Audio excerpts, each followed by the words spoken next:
Topic of the day, Hema committee report. तो जो Malayalam film industry है उसके ऊपर ये रिपोर्ट आती है, जिसमें पूरी की पूरी कंडीशन बताई है कि कैसे जेंडर डिस्क्रिमिनेशन हो रही है, उसके अलावा कैसे सेक्सुअल अब्यूज के फीमेल्स पर्टिकुलरली शिकार बनती हैं। तो वो सारी डिटेलिंग यहाँ पे दे रखी है और एंड में दे रखी है रिकमेंडेशंस कि कैसे इन चीज़ों को हम टैकल कर सकते हैं। तो ये फर्स्ट टाइम नहीं है। मॉलीवुड हो गया, हॉलीवुड हो गया, बॉलीवुड हो गया, जिस मर्जी सेक्टर में देख लो, ये वाली कंडीशंस आपको देखने को मिलती ही रहती हैं।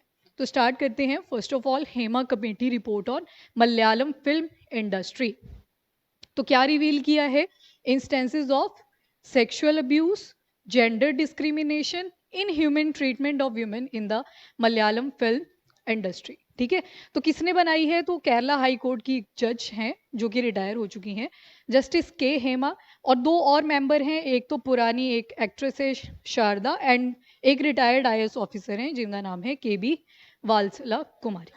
ठीक है, तो इन तीनों ने मिलकर ये रिपोर्ट डिजाइन करी, जिसमें पूरी की पूरी कंडीशंस बताई हैं। ये हॉलीवुड के कुछ पॉपुलर केसेस हैं। तो यहाँ पे आप देखोगे कि अगर आपको स्टार बनना है तो कई बार सेक्सुअल फेवर्स की डिमांड करी जाती है। तो यहाँ पे कुछ नाम है, नाम आप रीड आउट कर सकते हो, और भी एग्जाम्पल्स अगर आपको मिलते रहे, बहुत हैं, न्यूमरस एग्जाम्पल्स हैं।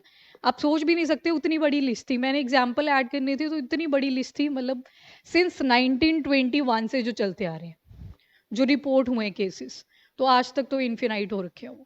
तो दो केसेस थे यहाँ पे। एक आप देख सकते हो, 12 ईयर ओल्ड की ये एक्ट्रेस थी हॉलीवुड में, इनके साथ होता है। देन जॉन कॉलिंस थे, इनके साथ भी हुआ था कि अगर आपको नेम एंड फेम चाहिए then you have to give me your sexual favour, director के द्वारा ये चीज़ें बोली गई थी। तो आपको थ्रू आउट द वर्ल्ड भी ये सारी कंडीशंस देखने को मिलती रहती हैं।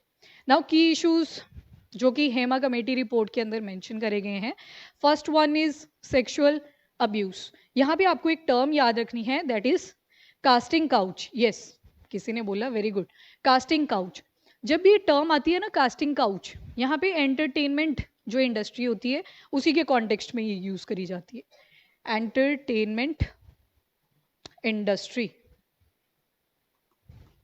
चलो, एक वो शो भी आता था सावधान इंडिया करके, उसमें भी ये बड़ी चीजें दिखाते थे। मतलब वो देख के तो ऐसे लगता था कि क्या इनको तो मतलब अपनी पॉपुलैरिटी के लिए दिखाते होंगे, बट जब इस टाइप की रिपोर्ट्स आपको देखने को मिलती हैं तो फिर आप विश्वास कर लेते हो कि सच में ये चीजें भी होती हैं। ठीक है, तो कास्टिंग काउच में क्या किया जाता है? एक तरफ जॉब अपॉर्चुनिटी होगी और दूसरी तरफ होगा सेक्सुअल फेवर। यहाँ पे बोला जाता है कि जॉब आपको दे दी जाएगी, पर इन रिटर्न आपको सेक्सुअल फेवर भी करना पड़ेगा। ठीक है, सो ये होती है कास्टिंग काउच, जो कि सिर्फ एंटरटेनमेंट इंडस्ट्री के लिए टर्म यूज करी जाती है। और इसमें इन्वॉल्व कौन कौन होता है? तो जिनका रैंक हाई होता है, ठीक है, जैसे डायरेक्टर, प्रोड्यूसर्स, वो सारे इनके नाम देखने को मिल जाते हैं। तो मतलब एक टर्म कॉम्प्रोमाइज की भी आ जाती है कि यू हैव टू कॉम्प्रोमाइज अगर ये जॉब आपको अटेन करनी है। So this is the term जो सेक्सुअल अब्यूज के कॉन्टेस्ट में यूज हुई है, that is casting couch. Okay, तो ये वही सारी चीजें लिखी हुई हैं। अनएथिकल और एक्सप्लॉइटेटिव प्रैक्टिस मानी जाती है। जो कास्टिंग काउच है, इसको अनएथिकल एंड एक्सप्लॉइटेटिव प्रैक्टिस माना जाता है, जिसके अंदर क्या क्या होता है? एक तो यहाँ पे डायरेक्टर हो सकते हैं, प्रोड्यूसर्स हो सकते हैं, या कोई कास्टिंग एजेंट। बीच में कई बार क्या होता है, ये कोई पर्सन है जिसको जॉब चाहिए, बीच में इंटरमीडिएटरीज आ जाते हैं। एंड थर्ड भी होते हैं ये प्रोड्यूसर डायरेक्टर लोग, यहाँ से लिंक बनता है इस तरफ को, ये बीच में ही बोल देते हैं जो इंटरमीडिएटरी होते हैं कई बार की सेक्सुअल फेवर चाहिए। देन अगर आप ये चीज़ करते हो देन हम आपको प्रोड्यूसर और डायरेक्टर से मिलवा देंगे। बहुत सारे बॉलीवुड के भी केसेस आपने सुने होंगे। अभी एक रिसेंट एडिटोरियल आया था जिसमें तापसी पन्नू का भी मेंशन कर रखा था, पढ़ा वो वाला?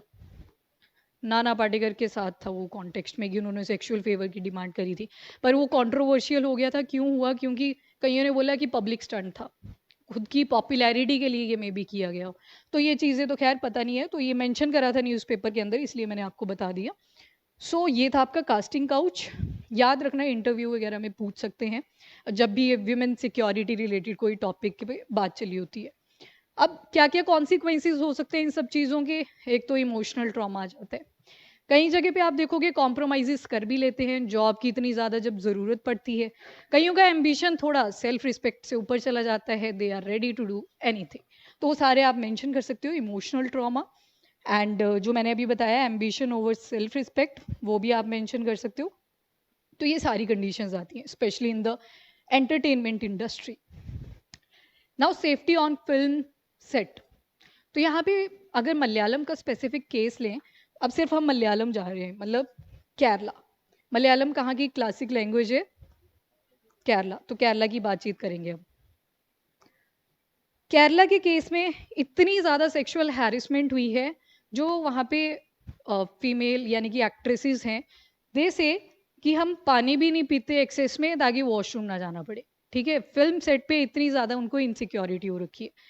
दूसरा केस आता है जब फीमेल स्पेशली मेंस्ट्रुअल साइकिल से सफ़र कर रही होती हैं, तो सैनिटरी नैपकिन्स बार बार डिस्पोज भी करने होते हैं। तो बोलते हैं कि इतने स्कैर्ड हैं कि वो चीज़ भी हमसे इम्प्लीमेंट नहीं हो पाती ठीक से। देन कई बार क्या होता है, दूसरी लोकेशन पे मूवीज़ की शूटिंग होती है, तो होटल्स वगैरह में स्टे करना पड़ता है। तो जो मेन मेन पोजीशंस पे हैं, डायरेक्टर, प्रोड्यूसर्स, इवन बहुत सारे एक्टर्स अरेस्ट भी हुए। अभी देखा होगा आपने, न्यूज़पेपर के हेडलाइंस बन रखे थे। तो बोला जाता है कि होटल्स के जो रूम के जो डोर्स होते हैं उनको नॉक कर रहे होते हैं रात रात को। तो इतना ज़्यादा टेरर फैल रखा है इन चीज़ों का कि वो बोलते हैं हम या तो अपने पेरेंट्स के साथ या किसी रिलेटिव के साथ ही सेट पे जाते हैं। तो ये तो ज़्यादा ही हो गया फिर, राइट? अब फिर क्वेश्चन उठेगा कि जाना ही क्यों है फिर? ठीक है, तो मेजॉरिटी ऑफ द जो एम्प्लॉयमेंट है इस टाइम पे, वो इसी पे है, फीमेल्स की स्पेशली फिल्म सेट्स के ऊपर। ठीक है, अब कहीं बोलेंगे कि फिर बताया क्यों नहीं? अभी एकदम से हेमा कमेटी रिपोर्ट आती है तभी बोला, क्यों नहीं बताया होगा? Yes, yes, power. कहीं क्या करते हैं? Misuse of power. ठीक है, और हाँ, सोशल स्टिग्मा लिख सकते हैं। यस, किसी ने गलती से कॉम्प्रोमाइज कर दिया था, ये सुन के कि एक बार ही करना पड़ेगा। उसके बाद क्या पता कोई रिकॉर्डिंग कर ली हो, ठीक है, वीडियो, वो सारी चीज़ें जो हैं वो सोशल मीडिया पे डालते हुए कोई डरता भी नहीं है आज के टाइम पे। देन सोशल स्टिग्मा के अंदर आप ये सारी चीज़ें ऐड कर सकते हो। उसके बाद ब्लैकमेलिंग एंड ऑल, वो सारी चीज़ें ऐड कर सकते हो। कईयों को डर होता है कि हमारा तो करियर ही ठप हो जाएगा, स्पेशली जब आप स्टार बन चुके हो। तो ये सारे कॉन्सिक्वेंसेज में आप ऐड ऑन कर सकते हो। ठीक है, अब यहाँ पे आता है सेक्सुअल हैरेसमेंट का कौन सा सेक्शन है। तो सेक्शन 75 भारतीय न्याय संहिता। पहले ये 300 की सीरीज में चलते थे, अब ये 75 पे आ चुका है।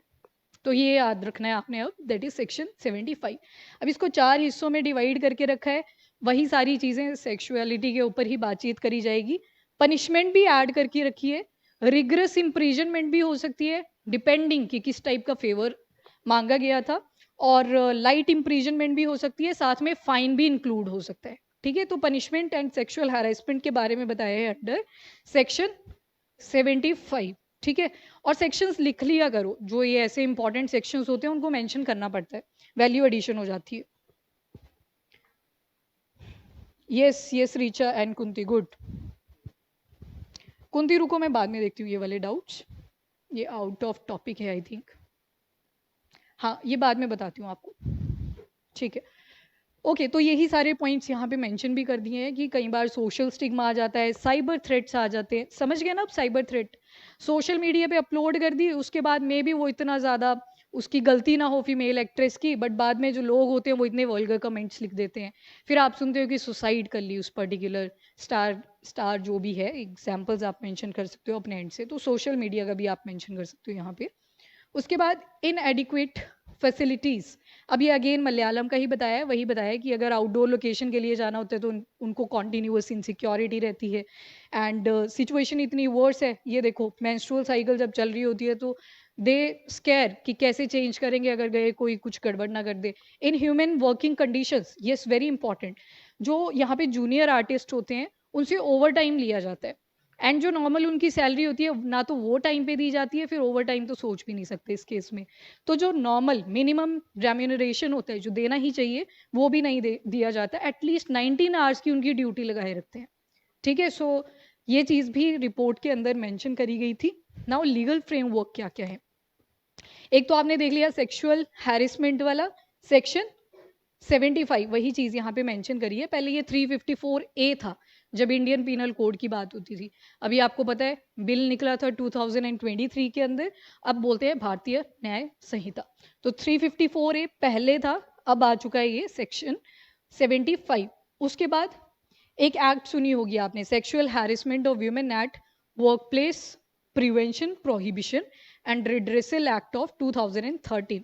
इसमें बोला गया है कि एक जो भी ऑर्गेनाइजेशन है, सिर्फ एंटरटेनमेंट इंडस्ट्री की बात नहीं कर रहे, मान लो ये कोई ऑर्गेनाइजेशन है ए, इसमें बोला गया है कि आप अपना एक इंटरनल कंप्लेंट सेंटर बना लो, ठीक है, कि अगर किसी को भी कोई प्रॉब्लम होती है तो वो डायरेक्टली यहाँ पे बात करे।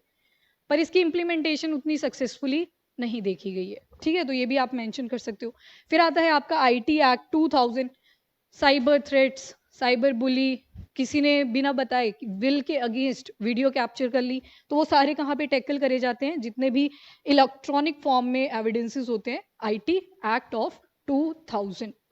उसके बाद आता है POCSO, that is protection of children from sexual offences. अब बच्चे भी तो होते हैं कास्टिंग के लिए रखे हुए, रोल प्ले करते हैं, तो उनके साथ कुछ ना हो तो उसके लिए पॉक्सो चेक करता है कि कोई sexual abuse in context of film, वो भी चेक करा जाता है, मतलब ओवरऑल भी देखा जाता है एंड फिल्म्स के केस में भी देखा जाता है। नाउ रिकमेंडेशंस क्या क्या है रिपोर्ट की, तो सबसे पहले तो आईसीसी के ऊपर ही फोकस करा गया, that is the internal complaint committee. इसमें बोला गया है कि ये जो सेक्सुअल हैरेसमेंट जो आपने पढ़ा अभी, prevention prohibition and redressal act, इसके साथ बोला है, इसका पार्ट बनाने को बोला है कि एक बनाया जाए जिसमें केरला स्पेसिफिक लिखा है, ये तो जो वहाँ का एम्प्लॉयज फेडरेशन ऑफ केरला है and association of Malayalam movie artist है, इनके साथ बनाया जाए और यहाँ पे कंप्लेंट्स का रिड्रेसल किया जाए। अगर ये फीमेल्स इतनी ज़्यादा प्रॉब्लम फेस कर रही हैं तो they can complaint in this internal complaint committee. उसके बाद इंडिपेंडेंट ट्राइब्यूनल प्रपोजल। अब ये ट्राइब्यूनल जो होते हैं ये लाइक कोर्ट होते हैं, पर कोर्ट नहीं होते, लाइक कोर्ट, ठीक है, कोर्ट की तरह ही होते हैं, जहाँ पे specific type of disputes resolve किए जाते हैं। जहाँ यहाँ पे एग्जांपल ले लो, सेक्शन 75 सेक्सुअल हैरेसमेंट वाला ज़्यादा देखने को मिल रहा है, सेक्सुअल अब्यूज वाला, तो एक ट्राइब्यूनल ऐसा बना दिया जाएगा जो सेक्सुअल हैरेसमेंट के ऊपर पूरा चेक रखेगा कि कोई ऐसी मिस हैपनिंग ना हो। तो ये भी जो आपकी रिपोर्ट है हेमा कमेटी रिपोर्ट, उसके अंदर मेंशन करा गया। डन, ट्राइब्यूनल क्लियर, ठीक है।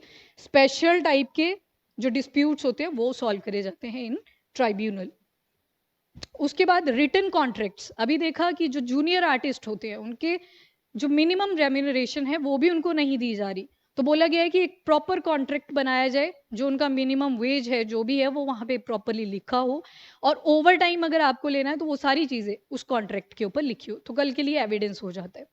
फिर आते हैं ट्रेनिंग मटेरियल। अब ठीक है, जो भी ट्रेनिंग प्रोवाइड करी जाती है उसको ना सिर्फ मलयालम लैंग्वेज में मेंशन करोगे बट इंग्लिश में भी मेंशन करोगे। Then women in producer role. अच्छा, अब कई बार आपने देखा होगा जो वीमेन होती हैं they also play a role of producer, सिर्फ मेल्स ही थोड़ी होते हैं, हाँ मेजोरिटी में मेल्स होते हैं, फीमेल्स भी होती है। कई बार क्या होता है, जो विमेन प्रोड्यूसर्स होती हैं उनके साथ भी ऐसी मिसहैपनिंग्स देखने को मिली हैं कि अगर आपको ये प्रॉपर जॉब अपॉर्चुनिटी चाहिए तो अगेन वही कास्टिंग काउच वाला कॉन्सेप्ट ऐड कर सकते हो। तो यहाँ पे बोला गया है कि थोड़ी जो सिंगल विंडो सिस्टम बनाया जाए, ताकि अगर इनको पैसों की ज़रूरत पड़ती है अपनी मूवी को टेलीकास्ट करने के लिए तो यहाँ से ईजिली लोन वगैरह ले सके, ठीक है, तो फीमेल्स को फोकस रख के बोला गया। सिंगल विंडो सिस्टम क्लियर, मतलब मिनिमम इंटरेस्ट रेट के ऊपर।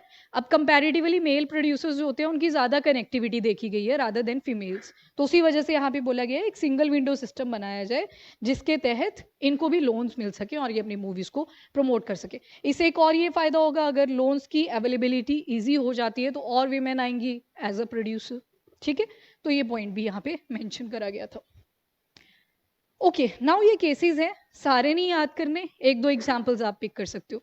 जैसे वुमेन सेफ्टी के ऊपर कोई क्वेश्चन आ सकता है, आ जाता है, फिर पूछा जाता है कि क्या क्या कंसर्न्स हैं, तो वहाँ भी आप ये डेटा यूज़ कर सकते हो। जैसे एनसीआरबी का डेटा है, इन्होंने बताया है कि 2022 में विमेन के अगेंस्ट अगर क्राइम देखोगे तो 4,45,256 केसेस देखे गए, ठीक है, ह्यूज नंबर, ये सिर्फ विमेन के अगेंस्ट है। एंड इवन मूव इसमें वैसे तो फीमेल सेंट्रिक ही है, रिपोर्ट आ रखी है जो मेल्स के साथ भी कास्टिंग काउच के केसेस देखे गए हैं, ठीक है, जितने भी इंडस्ट्रीज हैं मूवीज वाली एंटरटेनमेंट वाली, तो वो आप मेंशन कर सकते हो, पर फीमेल स्पेसिफिक ये टॉपिक आ रखा था, ठीक है। देन 2018 से 2022 तक देखें तो जो केसेस हैं यानी कि क्राइम्स हैं अगेंस्ट वीमेन, वो 12.9% इंक्रीज कर चुके हैं। तो अब ये 12.9% इंक्रीज कर चुके हैं, ये दो चीजें दर्शाता है, एक पॉजिटिव एक नेगेटिव। पॉजिटिव तो ये कि बहुत अच्छे से स्क्रीनिंग करी जा रही है, कि केसेस रिपोर्ट हो रहे हैं ऑन टाइम। और दूसरा क्या पता लग रहा है नेगेटिव, कि केसेस तो क्राइम तो इंक्रीज कर रहे हैं, तो पॉजिटिव भी दिखा रहे हैं, नेगेटिव भी दिखा रहे हैं। Then women and man in India 2023 report ये शो करता है कि केसेस का नंबर राइज हुआ है। जैसे 2017 में था 3,59,849 एंड ये इंक्रीज कर चुका है 4,45,000 इन 2022। अब यहाँ पे एवरेज बनाई है कि दिल्ली के केसेस देखोगे तो 1220 मिलेंगे, और अगर एफआईआर का नंबर देखोगे 1 घंटे के अंदर तो वो 51 है। ठीक है, तो ये क्राइम को दर्शाता है कि किस लेवल पे पहुंच रखा है। फिर आप नेशनल फैमिली हेल्थ सर्वे पढ़ते हो, 5th है लास्ट वाला, और इसमें देखा गया है कि जो 1/3 विमेन है, एज ग्रुप दे रखा है 15 to 49 इंडिया के अंदर, उनको कोई ना कोई वायलेंस फेस करना ही पड़ता है। ये तो अभी ओवरव्यू दिया है इंडिया का, अभी डोमेस्टिक वायलेंस पे आते हैं। अब टाइप ऑफ क्राइम में देखो, हस्बैंड और इन लॉज 31.4%, ठीक है, ह्यूज नंबर, 50% के पास ही है, ठीक है, पहुंच ही जाएगा इस हाल से तो। एंड रेप का याद रख लेना 7.1%, ठीक है, किडनैपिंग ये सारे भी हैं, पर आप दो याद रख लो, एक डोमेस्टिक वायलेंस को दिखा देगा और एक रेप की कंडीशन को दिखा देगा, 7.1%। ठीक है, उसके बाद रेप के केसेस अगर देखोगे तो वो भी इंक्रीज ही करते जा रहे हैं। रिसेंट हमने देखा जो कोलकाता में हुआ था, रेप एंड मर्डर केस, ठीक है, तो वो ठीक है, इंडिया की बात नहीं होती, हो तो पूरे वर्ल्ड में रहा है, पर हमें पहले अपनी कंट्री के ऊपर फोकस करने की जरूरत है। अगेन आप मेंशन कर सकते हो, हमने क्या टारगेट्स रखे हैं कि विकसित होना है, क्या ये चीजें विकसित होने देंगी? कल को बोल लेंगे भी ना इकोनॉमी के बेसिस पे कि देखो हम विकसित हो चुके हैं, ये सारे केसेस दिखा देंगे, कोई ना कोई रिपोर्ट आ जाएगी जो दिखा देगी, एक मिरर दिखा देगी कि देखो ये केसेस कितने हैं। अब रेप की बात करी गई है, बोला गया जब कोविड-19 आया था तो उस टाइम पे रेप के केसेस डिक्रीज हुए थे, क्योंकि बाहर आना जाना ही बंद हो रखा था, तो जेन्युइन था। फिर उसके बाद जैसे ही 2021 में एंटर इन करते हैं, चीजें ओपन होगी, लॉकडाउन ओपन हो जाता है, दोबारा से रेप के केसेस इंक्रीज कर जाते हैं। ड्यूरिंग कोविड-19 ये देखा गया डोमेस्टिक वायलेंस इंक्रीज किया, ठीक है। अब जो मैरिटल रेप होता है उसके केसेस बहुत आए थे 2021 2022 में, अगर आपने सुना हो तो। फिर बहुत सारी एप्लीकेशंस भी बनाई गई कि फीमेल्स जो हैं वो इस पर्टिकुलर एप्लीकेशन या वेबसाइट के थ्रू कंप्लेंट्स कर सकती हैं, तो ये भी आप मेंशन कर सकते हो, कोविड-19 का आप मेंशन कर सकते हो। ओके, तो ये 15 मिनट, हाँ 2018 में तो इतनी बुरी हालत हो रखी थी, हर 15 मिनट के अंदर कोई ना कोई जो रेप केस है वो रिपोर्ट हो रहा था। 18 मिनट बहुत कम होते हैं, ठीक है, हर 18 मिनट के अंदर। उसके बाद यू कैन स्किप, कुछ डाटा याद रख सकते हो आप। हाँ, यहाँ पे एक चीज जो नेगेटिविटी दिखाती है वो ये है कि रेप के केसेस नंबर देख लिया हमने, काफी ज्यादा है, ठीक है, पर जो कन्विक्शन रेट है वो बहुत ही लो है, ठीक है। अक्यूज पता होता है, एविडेंस की कमी रह जाती है, प्रूफ नहीं होता, जिस वजह से जो कन्विक्शन रेट है वो बहुत ही कम है। अगेन वही टर्म्स हैं ये सारी, अक्यूज जिसके ऊपर सिर्फ अभी डाउट था, सस्पिशियस भी जिसको बोलते हैं, और अक्यूज के ऊपर जो डाउट था वो अप्रूव हो चुका है तो उसको बोल देंगे कन्विक्ट। तो यहाँ पे कन्विक्शन रेट ही बहुत कम है। अभी रिसेंटली प्रिजन्स के ऊपर भी सुप्रीम कोर्ट ने बोला था कि जिनके ऊपर कोई एविडेंस है ही नहीं उनको बाहर निकाल दो, कि जेल में भी बर्डन हो रहा है, ठीक है, चलो वो तो और केस है उसको देखेंगे, पर यहाँ पे देखो conviction rate is very low, इसी वजह से ये जो केसेस हैं वो शायद इंक्रीज भी करते हैं। एटलीस्ट जहाँ पे पता है कि यही कन्विक्ट है उसको एक रिग्रेस पनिशमेंट तो दी ही जा सकती है, जहाँ पे कंफर्म है, सुधरेगा क्या ही वो। लोगों को ये होता है कि कर तो दिया, अब छूट भी जाएंगे इजीली, ठीक है, तो उनको डर नहीं है उस चीज का। ओके, नाउ पेंडेमिक वाली सिचुएशन हमने देख ली, रिड्रेसल एक्ट ये हमने पढ़ लिया, सोसाइटल बाइसेस, ठीक है, सोसाइटल बाइसेस वही आ गया। फीमेल्स देखो, मेल एंड फीमेल दोनों फेसबुक यूज कर रहे हैं, मेल्स ओपनली अपनी पिक्चर्स डालेंगे, फीमेल्स कई बार थोड़ा सोचती हैं कि कोई मिसयूज ना कर ले पिक्चर्स को, ठीक है, कोई किसी की आईडी बना रहा होता है एंड ऑल, ये सारी चीजें हैपन होती हैं, पर वहाँ पे फीमेल सोचती हैं, मेल्स कभी नहीं सोचते। तो अगेन सोसाइटल बाइसनेस आपको दिखेगी, पेट्रियार्की जो माइंडसेट है वो यहाँ पे आपको दिखाई देगा। ओके, यहाँ पे ये एक और रिपोर्ट है, according to Georgetown institute 2023 women peace and security index, इसके अंदर इंडिया का जो स्कोर था वो था 0.595, एक नंबर में से ही दिया जाता है, हमारा था 0.595, और रैंक आया था 177 कंट्रीज में से 128, ठीक है। और बोला जाता है जहाँ पे विमेन की ऐसी कंडीशन होती है उस कंट्री की ग्रोथ उतनी नहीं होगी जितनी सोची होती है, इकोनॉमिकली नहीं, ओवरऑल। विकसित का मतलब तो डेवलप्ड हुआ ना, उसमें थोड़ी इकोनॉमी देखी जाएगी, उसमें सारी चीजें देखी जाएंगी। तो ये रिपोर्ट भी आप मेंशन कर सकते हो। और इंडिया को इवन टॉप 10 वर्स्ट कंट्रीज में इंक्लूड किया गया था, और जो फर्स्ट आया था यहाँ पे वो अफ्रीकन कंट्रीज में से था, ठीक है, इसी रिपोर्ट के अकॉर्डिंग, जॉर्ज टाउन। नोटेड। चलो नाउ स्ट्रेटजीज एंड मेजर्स क्या क्या लिए हैं गवर्नमेंट ने। तो बेटी Bachao Beti Padhao, article number, right to education, article number 21A, और कौन सी अमेंडमेंट के थ्रू ऐड करा गया था? 86, ठीक है। पहले वो डीपीएसपीज में था, पर उसको अगर फंडामेंटल राइट बनाना था तो अमेंडमेंट करनी पड़नी थी, तो 86 कॉन्स्टिट्यूशनल अमेंडमेंट हुई थी जिसके तहत आर्टिकल 21A ऐड करा गया था, ठीक है। पहला आता है आपका बेटी बचाओ एंड बेटी पढ़ाओ स्कीम। तो यहाँ पे जेंडर बाइस्ड सेक्स सिलेक्शन है, यानी कि ये फीमेल्स ओरिएंटेड है, फीमेल चाइल्ड जो है उसके ऊपर फोकस किया गया है। देन उज्ज्वला स्कीम आ जाती है। कई बार आपने सुना होगा बॉर्डर के थ्रू ट्रैफिकिंग हो जाती है, सेलिंग ऑफ किड्स, ठीक है। किड्स भी आ सकते हैं, बड़े बड़े ह्यूमन बींग्स भी आ सकते हैं, यानी कि जो एडल्ट एज में होते हैं वो सारे इंक्लूडेड होते हैं इसमें। तो ट्रैफिकिंग रोकने के लिए अगर कोई बाई चांस ट्रैफिक हो चुकी थी या चुका था, यहाँ पे दोनों जेंडर्स आएंगे, इवन एडल्ट्स भी आ जाते हैं, मेन फोकस गर्ल्स पे रहता है। एंड अगर कोई ट्रैफिक हो चुका था देन उसको रेस्क्यू करें, और रेस्क्यू के बाद रिहैबिलिटेशन, वो जो ट्रॉमा लग जाता है ना एकदम से कि ये क्या हुआ था, तो उसका रिहैबिलिटेशन पे फोकस किया जाता है अंडर उज्ज्वला स्कीम, ठीक है। उसके बाद निर्भया फंड डिस्कस किया था हमने जिस दिन Kolkata rape and murder case पड़ा था, निर्भया फंड, इसकी क्या ड्रॉबैक हमने पढ़ी थी? यूज नहीं हुआ है अभी तक, 50% भी यूज नहीं हुआ, उससे कम यूज हुआ है। और किस लिए बनाया गया था? कि ऐसे विमेन रिलेटेड जो सिक्योरिटी इश्यूज हम देखते हैं उसके लिए प्रॉपर इंफ्रास्ट्रक्चर डेवलप कर सके। इसमें वेबसाइट्स आ जाएंगी, पीसीआर्स आप देखते हो घूमती रहती हैं, तो उनका नंबर इंक्रीज करना था, बट वी सॉ कि जो निर्भया फंड था इसको ठीक से यूज नहीं किया गया था। डन इतना? चलो इसके बाद स्वादर गृह स्कीम, ये अवेयरनेस प्रोग्राम था। हाँ, शॉर्ट स्टे होम्स प्रोवाइड किए जाएंगे जिन विमेन ने डिफिकल्टी फेस करी है। अब इंडिया के अंदर क्या होता है, पेट्रियार्की अभी भी आपको सिनारियो मिलेगा अराउंड, मैं बोलूंगी 60 to 70% तक अभी भी पेट्रियार्की दिखाई देगी आपको। तो कई बार क्या होता है, जो लेडीज होती हैं वो चुप ही रहती हैं, एक्सेप्ट कर लेती हैं उस वायलेंस को इजीली। क्यों?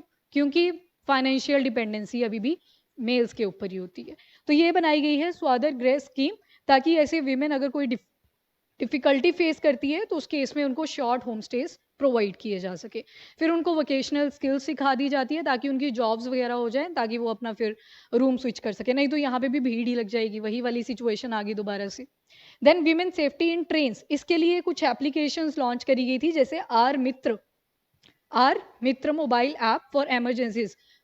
सुने होंगे आपने ये केसेस भी, ट्रेन के अंदर वायलेंस हुआ, रेप केस हुआ, तो ये सुना होगा सेक्सुअल हैरेसमेंट का। उसके अलावा ट्रेन के अंदर सीसीटीवी कैमरास भी अटैच कर दिए गए हैं। काफ़ी हद तक तो नहीं बोलेंगे, कुछ एक में ही लगे हैं, सभी में अभी भी नहीं है, ठीक है। किसी में लगे हैं तो नॉन फंक्शनल वाली वो सिचुएशन आ जाती है कि फंक्शन नहीं कर रहा था, सॉरी। और मेजॉरिटी ऑफ द केसेस में, जिस दिन हमने Kolkata rape and murder case पढ़ा था, क्या बोला जाता है सीसीटीवी केसेस कि खराब हो गया था या फिर फंक्शन नहीं कर रहा था, अभी लास्ट वीक से फंक्शन नहीं कर रहा था, तो वो वाली सिचुएशंस देखने को मिलती रहती हैं।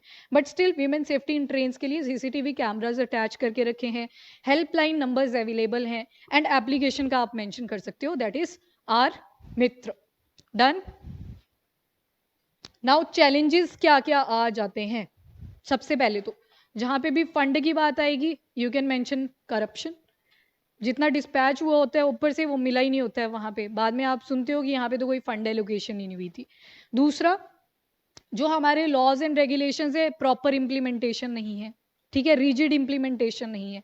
क्योंकि यहाँ पे बोल दिया जाता है कि जो प्रिजन होता है ना, कि वो सुधार घर की तरह है, वहां पे सुधारा जाता है, जो भी कन्विक्ट है या सॉर्ट ऑफ अक्यूज है अभी, तो उनको सुधारा जाता है। उस करके कभी भी रिग्रेस पनिशमेंट नहीं दी जाती, और अगर देनी हो तो एटलीस्ट 12 से 20 साल आराम से लग रहे हैं। पहले तो केस सॉल्व होने के 20 साल लग जाएंगे, फिर उसको पनिशमेंट ऐसे एक्सटेंड कर देंगे कि 20 साल और लग जाए, फिर एंड में जैसे बोल देते हैं ठीक है हैंग कर देते हैं। तो प्रॉपर इंप्लीमेंटेशन आपको लॉज की भी नहीं मिलेगी। देन आईसीसी जो रेकमेंड भी करा है हेमा कमेटी रिपोर्ट में, that is internal complaint committee, तो उसमें क्या बोला गया है, इसकी प्रॉपर इंप्लीमेंटेशन ही नहीं है। तो ये तो बना तो दी ऑर्गेनाइजेशन, पर इसका इनएडिक्वेसी आपको देखने को मिलेगी। कई केसेस में आप देखोगे कि जो यहाँ पे बैठे थे प्रॉब्लम सॉल्व करने के लिए, वही सेक्सुअल हैरेसमेंट में इन्वॉल्व हो जाते हैं। ठीक है, तो विमेन स्पेसिफिक बनाने पड़ेंगे अगेन, जिसमें विमेन का रोल प्ले हो। फिर इंटरमीडिएटरी वाली सिचुएशन आ जाती है, कई बार ये लोग ही उनके साथ इन्वॉल्व हो जाते हैं कि we will provide you the ये ट्रैफिकिंग का सोर्स, जिसमें ज़्यादातर वल्नरेबल विमेन आ जाती है अगेन। तो वो सारी प्रॉब्लम्स यहाँ पे मिलेगी। देन सिस्टमिक इश्यूज, करप्शन आ जाएगा, लीगल एंड लॉ एनफोर्समेंट। जब भी कोई स्कीम बनती है, देख लेते हैं इतना फंड आने वाला है, पहले ही वो डिसाइड हो जाता है कितना कहाँ पे बंटेगा। एनीवेज, उसके बाद बहुत सारे वायलेंस ऐसे भी होते हैं जिनके बारे में कोई मेंशन ही नहीं करता। एक तो जो हमारा लॉ है उसके ऊपर डाउट्स रहते हैं लोगों को कि चलो मैं आज कंप्लेंट तो कर देती हूँ, पर कल को केस भी सॉल्व नहीं हुआ, उधर से जो हस्बैंड था पर्टिकुलर लेडी का, वो सही प्रूव हो गया, तो मैं कहाँ जाऊंगी। तो ट्रस्ट एक तो सिस्टम पे भी नहीं है और ऊपर से फैमिली पे भी नहीं है। तो कुछ वायलेंस के केसेस ऐसे मिलेंगे, देखे होंगे आपने अपनी साइड में, पीटते होते हैं, लिटरली ओपनली पीट रहे होते हैं। ठीक है, तो ये केसेस जो होते हैं वो रिपोर्ट ही नहीं होते। Then cultural and social norms, पुरानी मूवीज में अगर आपने ध्यान दिया हो, देखो जितनी भी मूवीज होती है ना आपकी, वो कंडीशन को दिखाती है कंट्री की। आजकल के सॉन्ग्स कंपेयर करना मिड 90s के साथ, ठीक है, डिफरेंस दिखेगा। एक टाइम था गरीबी वेस्ट, आपको सॉन्ग्स मिल जाएंगे जिसमें गरीबी दर्शाई जाएगी। एक सॉन्ग था फूल के बारे में, वो बात कर रहा होता है, आजकल तो लैम्बोर्गिनी आ जाता है सॉन्ग के अंदर। उस टाइम पे बोलता था कि फूल ही दे पाऊंगा और कुछ नहीं दे पाऊंगा गिफ्ट में, आज के टाइम पे बोलते हैं लैम्बोर्गिनी चाहिए। तो वो कंडीशन को भी दिखाते हैं। तो कल्चरल एंड सोशल नॉर्म्स में मूवीज पे अगर आप फोकस करोगे तो वहां पे दिखाया जाता था कि जो हस्बैंड है वो एक तरह से भगवान के रूप में देखो, जो भी बोले एक्सेप्ट कर लो, अगर ऐसे बुरी लग जाए बात तो थोड़ा सा सह लो। तो वो सारी सिचुएशंस आपको देखेंगे कल्चर और सोशल नॉर्म के साथ जोड़ दिया जाएगा। पेरेंट्स को अलग ही टेंशन होती है, बाहर मत बताना, बेइज्जती हो जाएगी अपनी, हमारी बहुत अच्छी रेपुटेशन है। ये सारी सिचुएशंस मिलेंगी। और ऐसे नहीं होता कि रूरल एरियाज में मिलेंगी, अर्बन एरियाज में भी यही हाल है सेम। उसके बाद ठीक है, ये सोशल स्टिग्मा वाला पॉइंट है, उसको आप ऐड कर सकते हो। नाउ लीगल चैलेंजेस, ये हमने स्टडी कर लिए। जुडिशियल प्रोसेस बहुत डिले कर देती है, तो बोलते हैं ना कि justice delayed is justice denied. तो वो मिला ही नहीं है एक तरह से। एज भी तो होती है, 70 साल तक की होते हैं ऑन एन एवरेज जो ढंग से रह पाते हैं इंसान। यहाँ 20 साल केस को सॉल्व करने में लग रहे हैं, अगले 20 साल उसको पनिशमेंट दे रहे हैं, लास्ट में बोलते हैं जी अब हैंग कर देंगे। तो वो सारे केसेस आपको मिलेंगे। नाउ इकोनॉमिक डिपेंडेंस कर लिया हमने डिस्कस। फाइनेंसिस के लिए फीमेल्स मेल्स के ऊपर डिपेंडेंट होती है, जिसकी वजह से वो बोल ही नहीं पाते आगे आके। देन रेजिस्टेंस टू चेंज, ये भी वही आ गया, लॉज एंड रेगुलेशन को इम्प्रूव करने की जरूरत है।